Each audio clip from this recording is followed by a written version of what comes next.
deep within the jungle. We're talking about a civilization discovered in the middle of a rainforest. Cryptic remains of a lost civilization, one that spanned a continent for more than 1,000 years. They definitely had attributes of the supernatural. They were the ancient Maya. Their rulers filled vast cities with sky-high pyramids, ornate palaces, and lavish plazas. They were masters of their environment. They were very resourceful in figuring out how to harness the energy, creating amazingly sophisticated works of art and engineering, and sustaining a civilization for 1,500 years.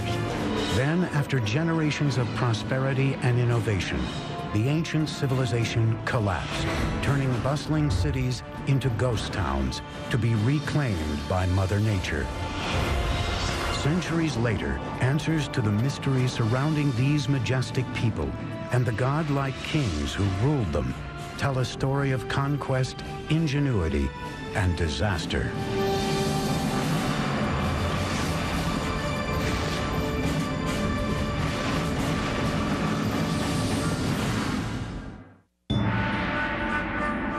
(869 AD), in the lowlands of the Guatemalan jungle, the Maya are becoming desperate. Food and clean water are dwindling.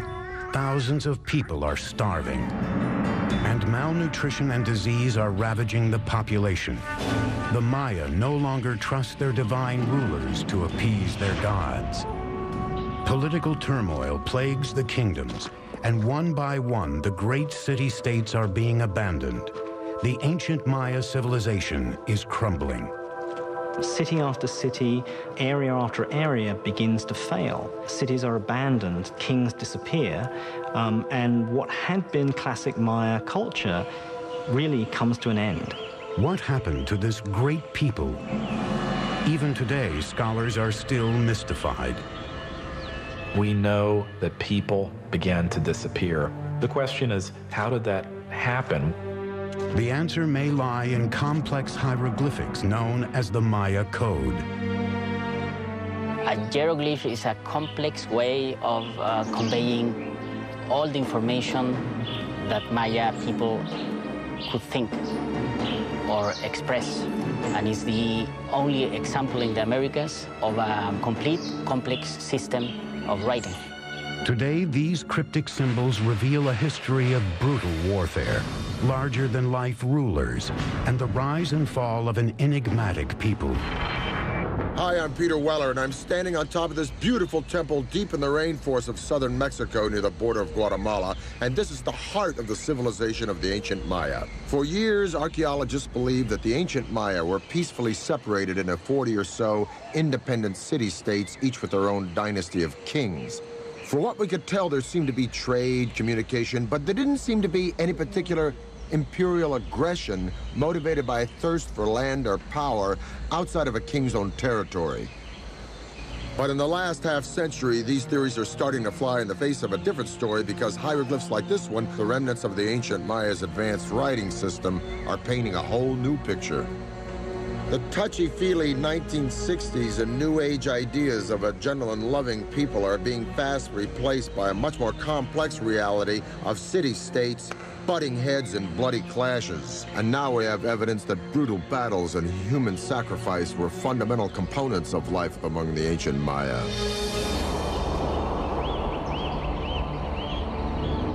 But the evolution of the Maya civilization into this complex network of city-states didn't happen overnight. The Maya came into existence probably a couple of thousand years before Christ.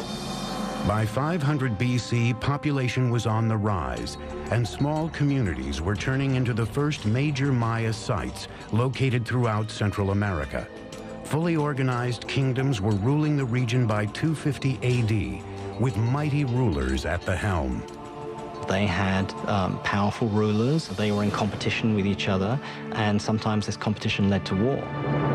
For the Maya, it was war led by kings in the name of the gods. Maya kings were people like us, but for the Maya, they definitely had attributes of the supernatural. The price of devotion had brutal and sometimes deadly consequences. People owed a blood debt to the gods. It wasn't that they didn't regard human life or human blood highly. Quite the contrary. Human blood and human life was the most precious, the most sacred thing that could be offered to the gods in order to repay the blood debt that was incurred at creation. Bloodletting and human sacrifice dominated the king's strategic thinking.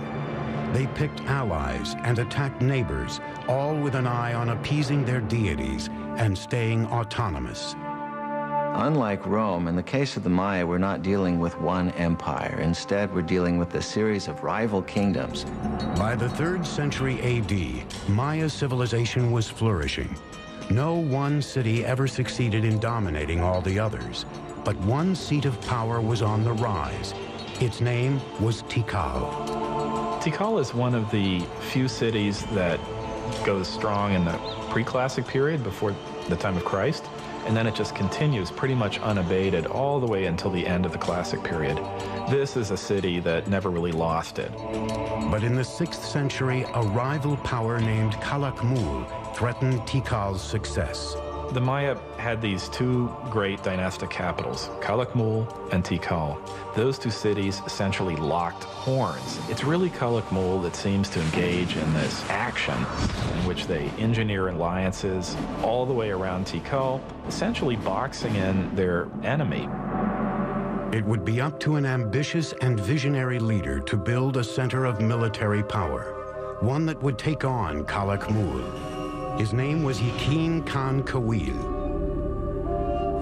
He would construct one of the most iconic structures of the Maya, a pyramid that would stand the test of time, the Temple of the Giant Jaguar. The most valuable monument was one that took a lot of effort. So a big temple pyramid is an indication of your power, your strength, your prestige. It's a way of drawing people into your city because it shows what an awesome, powerful ruler you are. Building in semi-tropical environments with rudimentary materials was a unique challenge, especially when the goal was to build vertically using Stone Age technology. Most of the technology that we associate with big stone constructions were unknown to the Maya. They did not have beasts of burden. They didn't have metal tools. What the Maya did have was a virtually unlimited supply of malleable limestone and a great deal of manpower. Your labor was one of the things that you were required to give to the king on an annual basis.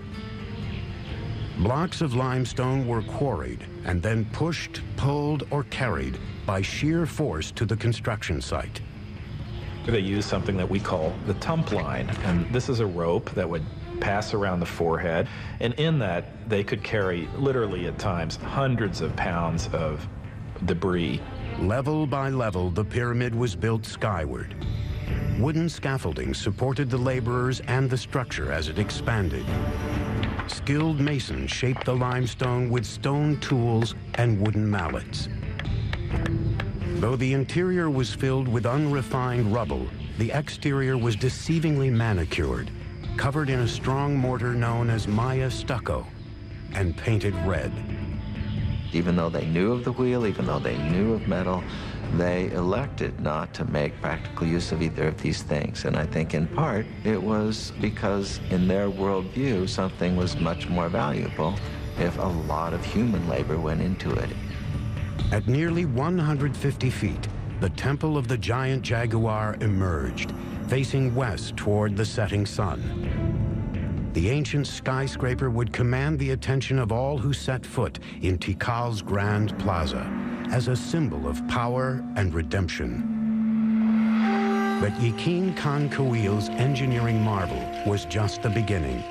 In 736, Kawil had defeated his ultimate rival, Calakmul. Then, in 743 and 744, he attacked and eviscerated two critical Calakmul allies that surrounded Tikal, El Peru to the west and Naranjo to the east.